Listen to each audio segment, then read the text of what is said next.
mentioned, this idea of online events.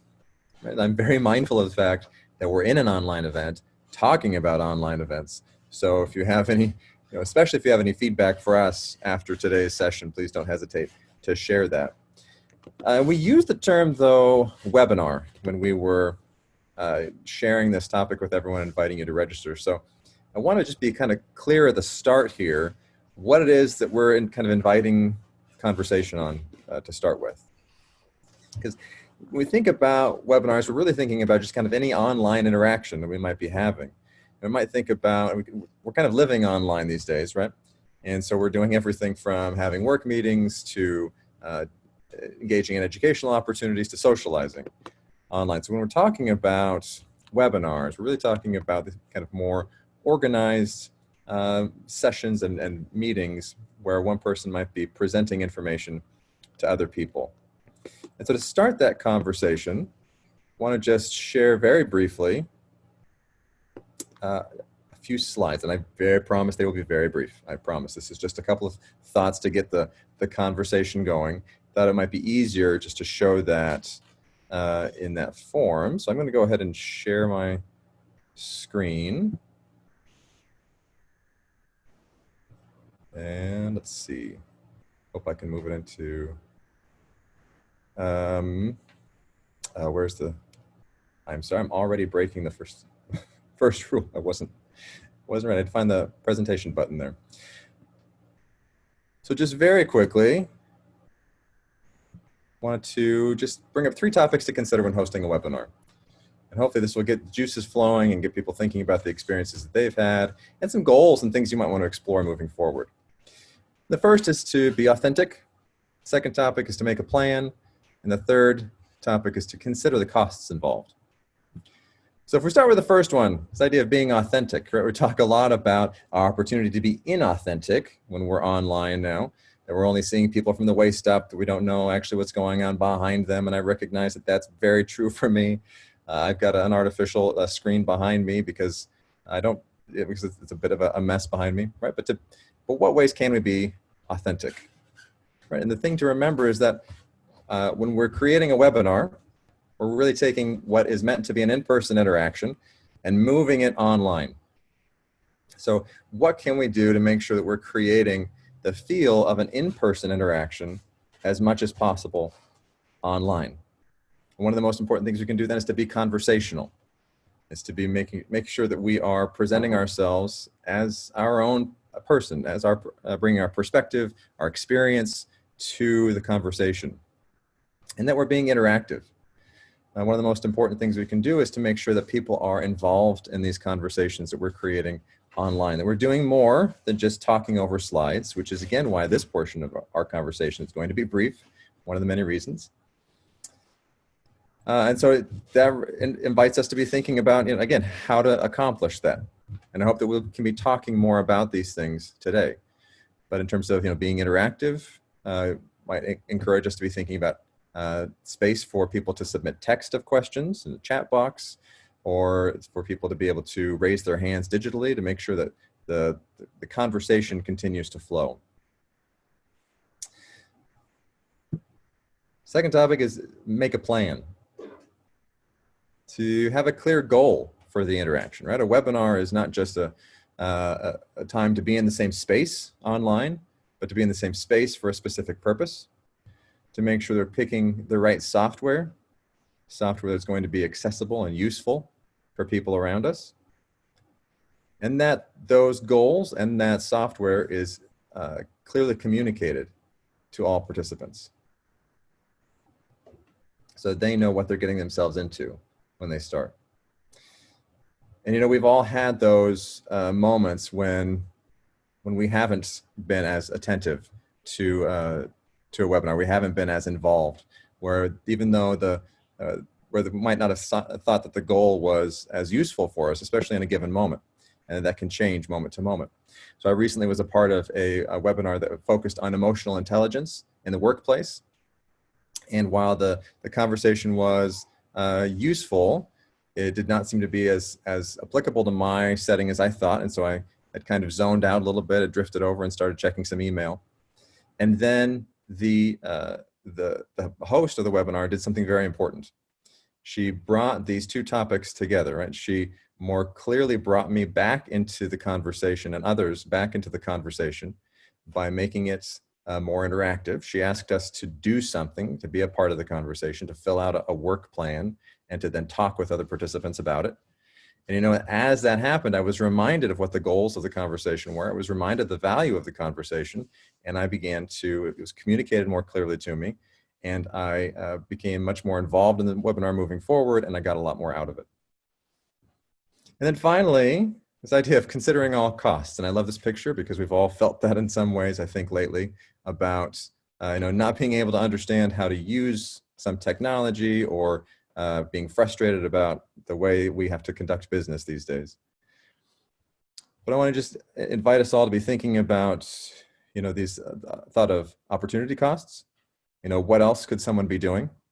Email is always a couple of keystrokes away and is always a powerful draw. Software issues, can people understand how to use the software that you're using and interact with you? And then hardware issues, right? Want to make sure that people are focusing on the conversation that they're having with you, and not on how to use their computer or how to use whatever device that they're trying to connect with you through. And there's one quote that I found that really, I think, summed up a lot of this for me. It was from a marketing executive, and I want to share that with everyone today, just as kind of a final note before we move on into our more interactive portion of our conversation. Where, speaking of webinars, this individual said, if it is not interactive, why should your audience go to the effort to watch at a specific time? They could just be watching a video instead. After all, a webinar is just a live video. So the webinar has to be what TV execs call appointment viewing. Why should they pay attention? They could just zone out and check their email or hop off the webinar entirely. So I really want to just start our conversation with those three things. It's not about being authentic in our webinars, making a plan to make sure that what we're doing is clear and that it's involved and everyone's involved, and that we're considering all the costs and all the barriers to participation that an individual might have before participating.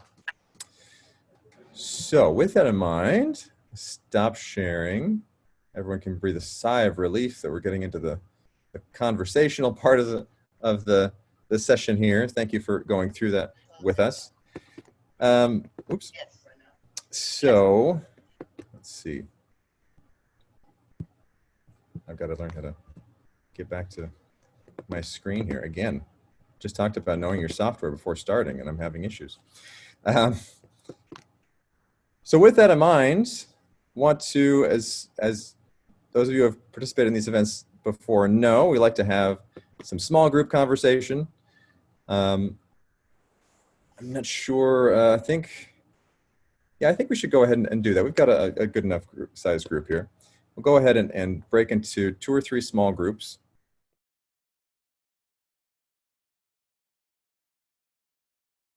So what was coming up in those conversations? I know I've got a couple of things I would love to hear that came up in our group, but what were some of the things you were talking about just now? How has your experience been with these webinars and online interactions? So one thing, David, I'll share, and I was in a group with David and Amy.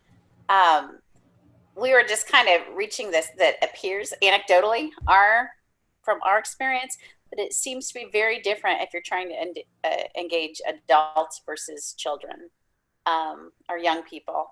And again, probably the young people isn't necessarily universal, because in some applications like mental health, it seems like virtual works really well for young people. I coordinate a consortium, a mental health consortium. That's really, a lot of it is providers and a few families, called SJC Cares. And we've actually had much better meeting attendance virtually over Zoom, which probably to a degree is just the convenience, because we have 8:30 a.m. meetings. And I know a lot of people intend to go, and then their meeting or their morning just gets shot or whatever. And it's so much more convenient to be able to log on, choose if you want to have your screen on or not. So that was one thing we talked about. But again, I've been kind of fortunate with what I do, that it has actually, if any, I'm kind of more busy with COVID during COVID times than I was before. And I wasn't not busy before, but anyway.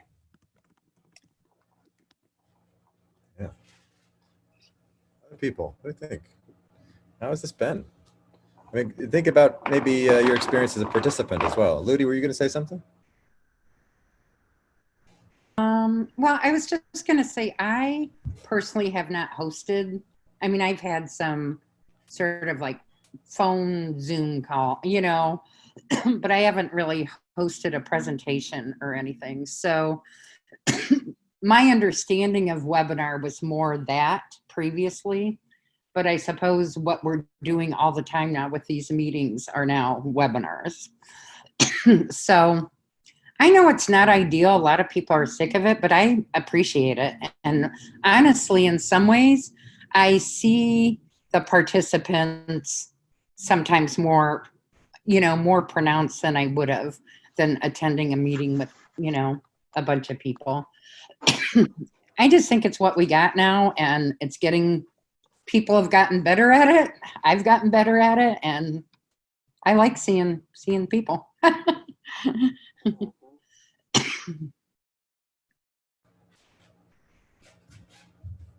We had similar thoughts in our group that it's even though we're all pretty new to Zoom, it's hard to remember a time when we didn't use it.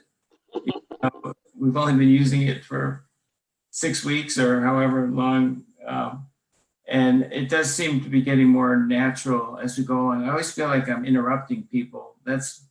But I do that all the time anyway, whether it's Zoom or not, I'm afraid. But like you, it's not perfect, but it's better than not connecting in any way. So better get used to it, I guess.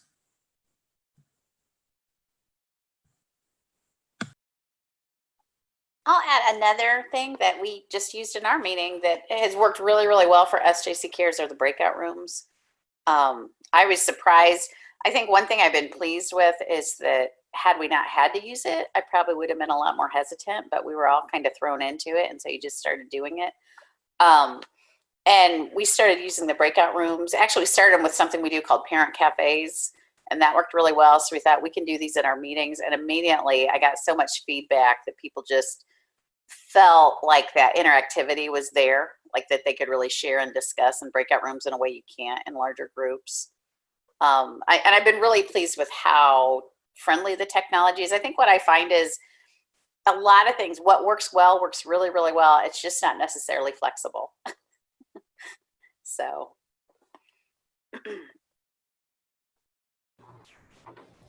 So, and that brings up something that came up in our session as well. I mean, and what Ludi has talked about already here as well, right? It's this idea of kind of virtual fatigue, right? Getting worn out with these sessions. So, I mean, what have you found that helps with that? Because we can talk about, best practices all day long, but those are all things that people were thinking about and writing and trying out in a different world where you were doing, maybe a webinar a week or just one every other day. And it was wild if you were doing things every day, but now we're doing them every day for multiple hours a day. And so we're kind of reimagining this as we move forward as well. So as someone who's participated in these things as well, what's helped you not get that fatigue and worn out? I can share something that we're trying with the new program that we're launching on Monday. It's for kindergarten girls, so girls going into kindergarten, and they're only going to be a half-hour tops. And it's a quick 2-week series. You either come Monday, Wednesday, or you come Tuesday, Thursday for 2 weeks. And we're not doing big asks either. We're not asking them right away to join. We're just asking them to participate, to get the experience. And I know that's not true for everybody, but we're going to try that and see how that works. We're also staggering times, knowing that people's schedules are kind of all over the place right now. And we do have some parents who are still working, but we also have parents who are home with their kids and who may be looking for something during the day, where normally we wouldn't do recruitments during the day.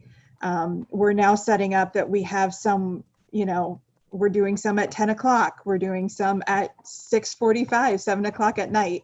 We're kind of trying to take in parent and kid schedules into that.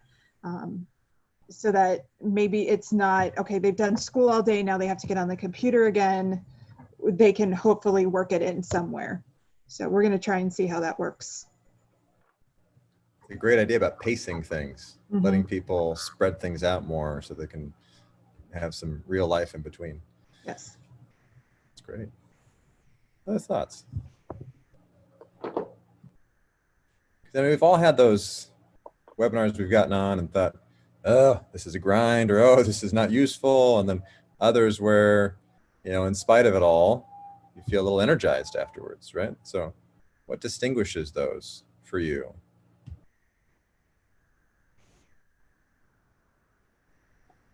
Well, for me, it's no different than in-person meetings. I can go to workshops and things and say, "Oh Lord, please, how am I going to stay awoke?" Yeah. And then there's others that are wonderfully interactive and bringing me new content, and I'm really grateful to be there. So I don't see a difference in terms of that, you know. It's a great reminder. I don't know what it might have been, not to get all like psychological or whatever. It might have been just the overwhelmingness with the huge change in my life. But I feel like pre-COVID, just throw it at me. I could do so many things. Like in a day, I had so much variety in my day and I loved it. Where now I feel like I have to pace myself and I can get overwhelmed. And I've learned to kind of like pre-COVID, I would not put breaks in my schedule to make sure I had time to transition from one thing to the next. I just had some days that were just crazy. Loved it. Now I get overwhelmed if I don't transition. So again, and I think some of that could be just being home a lot more too, and trying to put those boundaries between home and work and all that kind of stuff.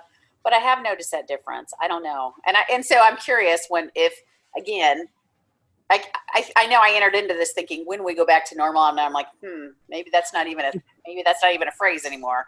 But I'm curious if that will continue with me. Mhm. I don't know. So I guess I'm sharing that saying, I guess that's something I try to do to keep from getting burned out, is just a little bit more structure in my schedule and giving myself time between meetings and stuff. So, which is crazy because you'd think you'd need it when you're driving, but I need it when I'm home. I don't get it, but I do.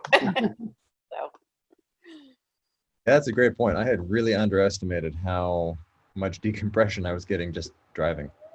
How much, alone time and ability to just kind of zone out. I mean, I don't know if it says about safety of my driving, but I was able to really, kind of get my headspace different. So that's a great point.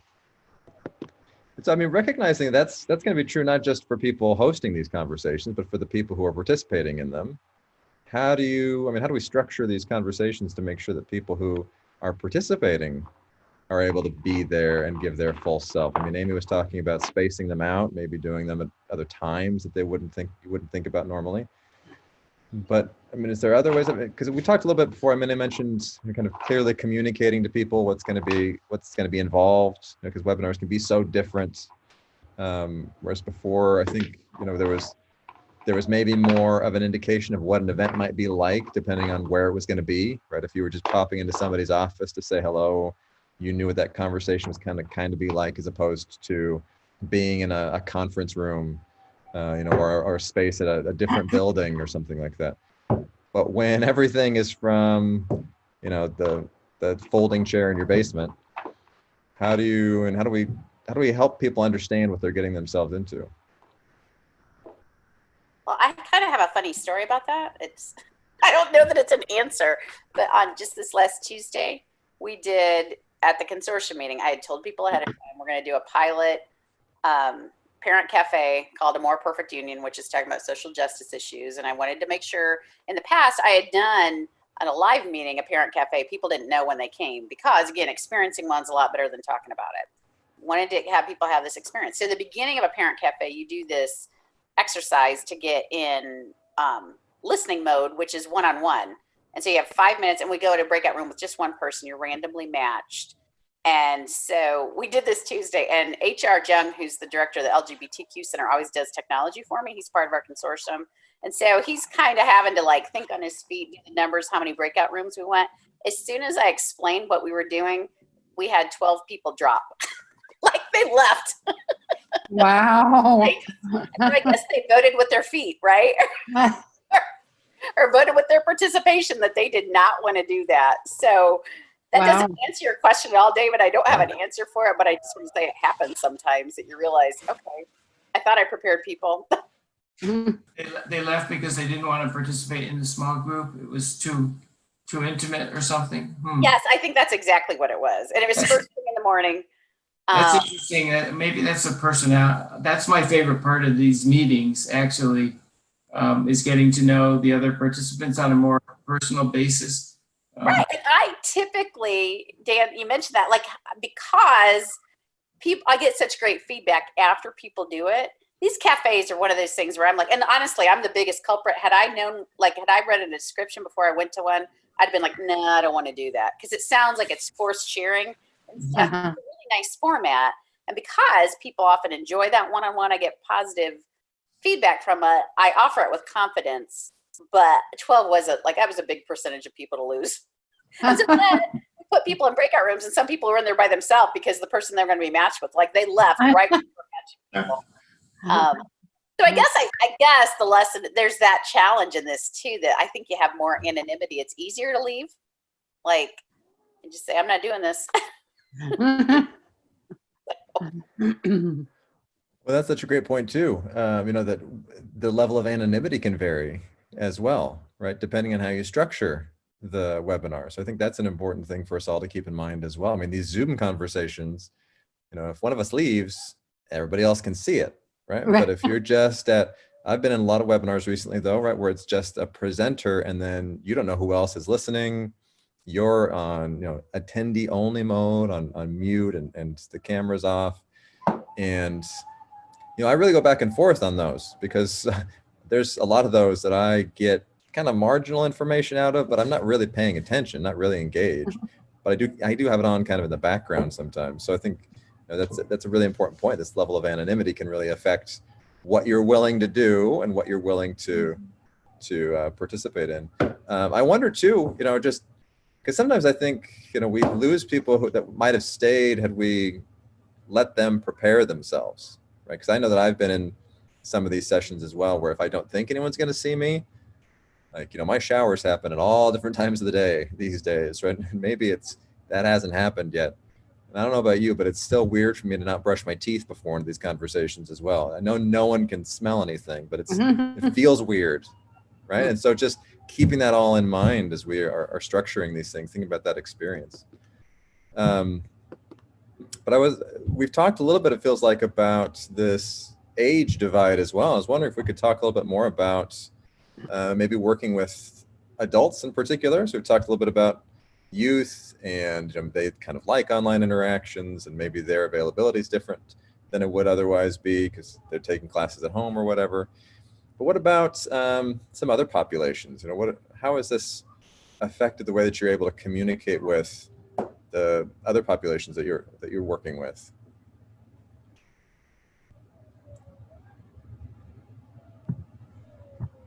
So for us, typically, if I was talking to parents and we would invite parents and children to a recruitment in an in-person setting, I would have someone go take the kids to another corner, do an activity, and I could have one-on-one time with the parents.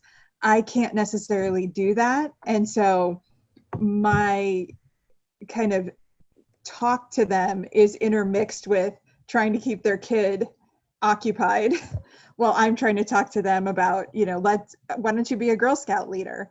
But it's also the unknown of, if they're not comfortable with technology and we're doing virtual troops, that's kind of a turnoff to them. Like, why do I want to volunteer for something that I'm not comfortable doing or I'm tired of doing? Going back to that virtual fatigue. And so I've had to tailor some things and look at them from different perspectives, and get higher ups to recognize what's going on as well.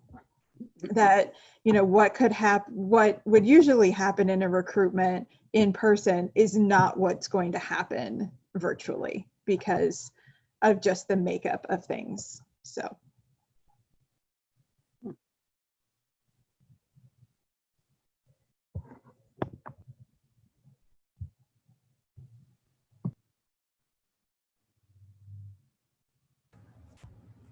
Other thoughts? What about connecting with people that you would, populations you work with? I can just share again. I know because my employer is Oakland, and I think this has been well. Today we heard it. Deb, you were on that call, I think, where the Health Alliance meeting from the state, just that community mental health centers statewide really didn't see a dip in services, and if anything, they've had a much better what we call show rates. I know it's a little bit different topic because we're talking about nonprofit organizations, and this is more of a place where people go to receive mental health services. But I think everybody across the board was just surprised at, and then when you look at it, it makes a lot of sense because a lot of times there's barriers that get in the way of, childcare or transportation or even not being friendly at the front desk or whatever gets in the way of people going to their appointments. Really didn't. I think we know that there's a lot of times there's connectivity issues and there's technology issues. But across the board, I think it's safe to say, at least statewide, we got that news today. I knew that was true locally. Many that work in that field were just very surprised that our show rates actually increased or were better than they were with face-to-face. And I think they saw too that, I know at Oakland there was a little bit of a dip. So in the beginning it was kind of a novelty maybe. And then it did taper off a little bit, but on the whole, and again, it's kind of funny because that's one thing that's interesting is the metrics in a lot of ways are already kind of built in by who shows up, right? I think that spoke very powerfully to the possibilities of doing a lot more technology. And I laugh because Oakland's wonderful. I love working for them, but they don't do things quickly. And so had they not had to transition to telehealth, it probably had been like 5 years, one committee, like monthly committee meetings and like just dabbling into it very slowly. Instead, they responded very quickly and were very surprised, pleasantly surprised by the response they got from attendants. So one of the other things that was talked about too was ensuring access. How do we get technology out to everybody?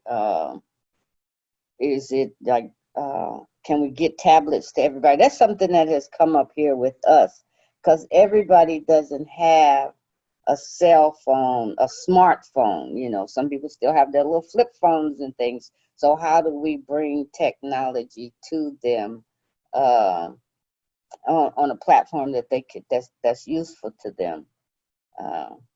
And that was something that like Dr. Sullivan was talking about from FSAC too, that they were a consideration for them. And even for older people, like my husband is in a motorcycle club and a lot of times, so now things are all online. You pay your dues online, you do everything. And so all his friends are coming to our house for us to get them an email account, help them to go on and find the place where they pay their dues and all of those kinds of things. So even not just getting them the technology, but then being there for that capacity building to help them to understand it and be able to use it as well. Yeah, it's in child and adolescent services. A lot of families were using the technology devices they got through school and like through South Bend schools specifically.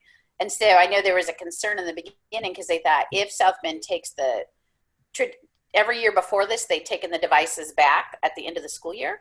And if they did, they knew that was going to create a huge change in accessibility. But the school system was able to, or the kids were able to keep them over the summer.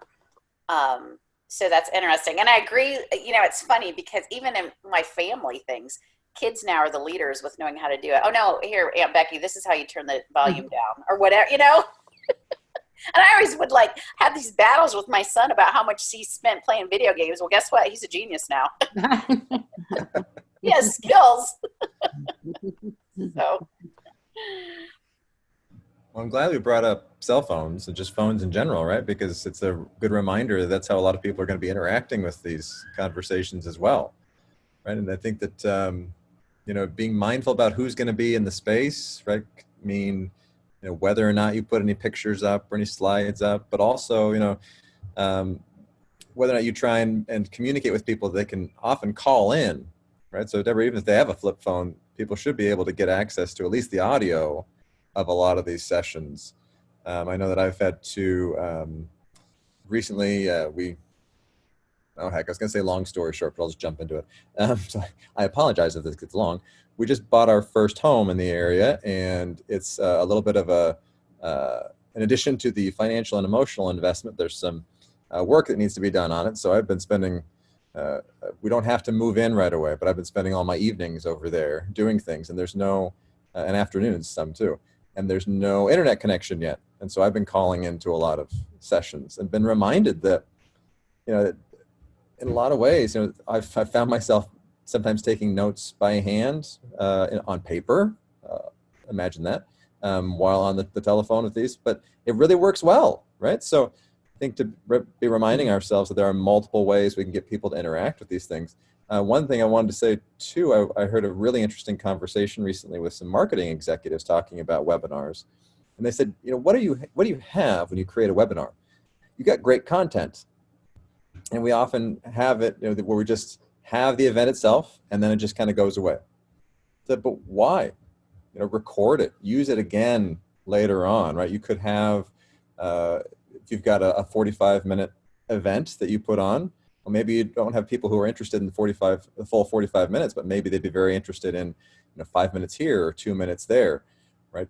Use that material in different ways. Create smaller videos, create a series of videos that people might want to engage with. Some people might not want to sit through a whole session, but would really be interested in skimming through an overview and text version, right? There are relatively inexpensive ways that you can transcribe sessions, right? So think about using this content in multiple ways after the event as well, which I thought was just a great reminder for all of us that you take all this time to create something, use it again. You know, it's an ongoing resource that can be used again. And were you going to say something earlier? You took yourself off of mute, which is, you know, the one indication that we have these days. I was just interested to hear if anybody has any experience with any other platforms other than Zoom, and if they think one thing is better than another. Yeah, I'd be interested in that too. I was going to comment earlier just about the difference in people's technology abilities, and especially if people are joining like a webinar through phone. I know that can, like, that's just a different experience. If they don't, not only you can't see their video, but like they can't see other people's videos if they're calling in on something, and that makes a really different experience. And I know different platforms also have different ways of engaging. So yeah, I'd be really interested in Dan's question too. I'm really mostly only familiar with Zoom. I've been invited to meetings over the Google platform. It's interesting because, again, a lot at the school district, they tend to, the meetings I've had with people in South Bend schools, they use Google Meet, and it seems to work really well, but I personally have not used it. And we use Microsoft, or I can't think of what it's called, Microsoft Teams at Oakland a little bit. I don't really see a need for it. Like, honestly, I just feel like Zoom, it's friendly, you know, and we had looked at whether we wanted to purchase the actual webinar content on Zoom, and really there was an extra fee for that, and it seemed much more costly than just regular Zoom, like not in alignment with their prices for the Zoom platform. And we really have not had any problems using anything but Zoom. Like, it's met our needs. We are doing like a child abuse reporting presentation too, live, that's like a webinar, and we've done absolutely fine with using Zoom for that. So I've had some interaction with Microsoft Teams as well. I think the big thing is that there's kind of a convergence, I think, going on with a lot of these different platforms, that they generally offer some similar features, right? It's generally a pretty similar experience. But small things can sometimes make a big difference. So I know I think it's Microsoft Teams. I've got the gallery view on my screen right now where I can kind of see everybody's face in kind of the same size little boxes, and then it doesn't matter. And then it just highlights whoever's speaking at the moment. But with Teams, I don't think you can do that. I think it's just you only see one person at a time, no matter what. And so if somebody hasn't muted themselves and they clear their throat or they take a drink, it will be kind of strange because it'll jump over to somebody for just a second and then jump back to the person who's talking. So I think the thing to remember here, though, too, is that once you get used to one, if you go to something else, it's a little weird and jarring. It takes you a few minutes to find things and say, oh, well, how do I do that here? I know you can. It's just the button looks a little different. It's in a different place. It might be named something slightly different because that's how Microsoft does everything. Everything has to be similar but just different enough to drive you crazy. So that's another good thing to remember in terms of accessibility. So, we talked about hardware. We talked about knowing when events are, but then also making sure that people, again, are focused on you and on the conversation and not on finding the right button or making sure they've got enough power on their laptop or whatever the case may be. And I really appreciated, Deborah, your comment before about, making it as much like a normal conversation as possible. That's, that these are, interactions we would be having normally. And then one of those, I think that's a great lens to think about it through. If you were sitting in the same room with somebody, right, they wouldn't have to think about, where's my mute button? Because that wouldn't exist in a face-to-face conversation, right? So, try to, again, replicate that as much as possible. It's a great point. Got a couple more minutes. Anybody, this has been a good conversation. We haven't really talked about any, real technical things. I'm looking around. I don't want to speak for anybody else, but I don't think we have any kind of really people with a lot of background and technical expertise and anything. We can get access to those people, though. Would that be something of interest? Because I've talked recently with some IT folks here at Notre Dame about if we can put together some guides or some kind of how-tos for some of the technical aspects of life these days. Would that be useful for you if we did something about Zoom or kind of webinars and kind of walked through some of the options and the technical side of things? That would be Find super it helpful. Mhm. Okay. One of the things that I'm interested in is so as we are beginning to move into this, and because we were on a discussion the other day. So we've had the Women in AIDS conference for 28 years. So we had this discussion: do we cancel it or do we keep it? This year. And so there are conferences. They just had the International AIDS Conference virtually, and this was in several different countries. So that's a possibility. So then if you just want to do like presentations, so if I wanted to do like a HIV 101, so, but then what kind of equipment would you need to, what kind of cameras, what kind of lighting? I mean, if you really wanted to get, and so it's even like our television program, which has been halted, but we have the capability, they say, that we can make our own and submit them to them, and then they would still be broadcast, so I wouldn't even know what kind of camera, tripod, blah, blah, et cetera, to purchase, would I even need to? Could I just go to the library? Well, the libraries aren't open right now. So what would make sense in purchasing for ourselves? What would make sense utilizing other people's resources? And then how do you make it all match? So I was like over in another facility recently that has like this projector that's mounted in the ceiling. It has the sound bar. Okay, how do you connect to that? Is it all, I can't climb up there and look, So yeah, just needing somebody, and I don't know, that's like an on-site person. But even what kind of company would I contact to even come out and help me with that? So yeah.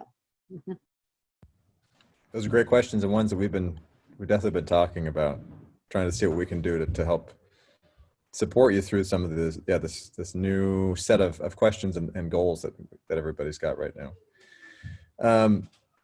Well, it's 1 o'clock. I want to be conscious of everyone's time again, and thank you so much for joining us today. I really appreciate the conversation that we've had.